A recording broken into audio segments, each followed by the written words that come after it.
Master Jet, makakapag-avail po ba ako ng pension kung 15 years in service lang po ako? Plan ko po sana mag-resign pag na-complete ko na yung 15 years in service.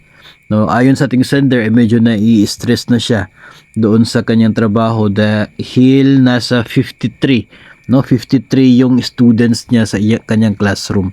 So, ito po ay sa tanong po, no, kung pwede na ba makaroon ng pension, ay pwede naman po talaga, no, kasi yung sa Republic Act 8291, yung atin pong ginagamit ngayon ay 15 years in service. Yun po yung kanya pong requirement. Pero yun nga, yung disadvantage lamang po niya kasi yung pension mo ay hindi mag-start right away after your separation from the agency. No, yung pension ay mag-start kapag umabot ka na ng 60 years old.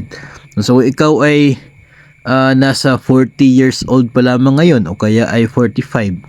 Tapos mag-resign ka na, early retire or basta mag-separate ka na kasi meron ka ng 15 years na serbisyo. Hindi maghihintay ka pa ng another 15 years kung 45 ka ngayon para maging 60 ka na, tapos doon pa magsisimula yung pension mo. Kasi yun po yung yun po yung requirement ng atin pong pension system sa ngayon under Republic Act 8291. No, bagamat makaka-pension ka nga, pero noong pag umabot ka na ng 60 na edad. And if you are going to ask me about the amount, ay medyo maliit lang din po, no? Kasi yung magiging basis ay yung actual na contribution mo, which is ngayon, no? Kung for example ay palaging magtataas ng sahod, no? So since separated ka na, ay hindi na apektado doon, wala nang epekto yung pagtaas ng sahod doon sa nagiging premium contributions mo.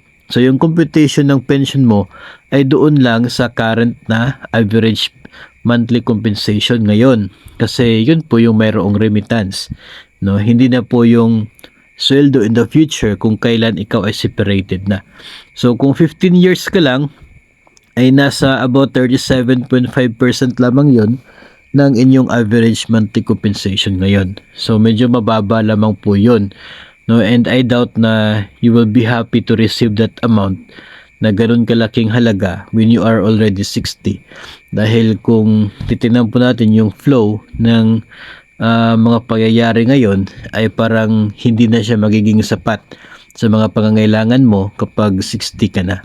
Pero anyway, kung yung purpose lamang, yung tanong lamang talaga is to have the pension, no? Kung may pension ba talaga o wala kahit 15 years ka lang sa serbisyo, ay ang sagot po doon ay meron, no? Meron ka po talagang pension when you are already 60 years old. Yun po ay nasa Republic Act 8291. Pwede nyo po yun ma-search, and pwede nyo rin po makita yan doon sa website ng GSIS.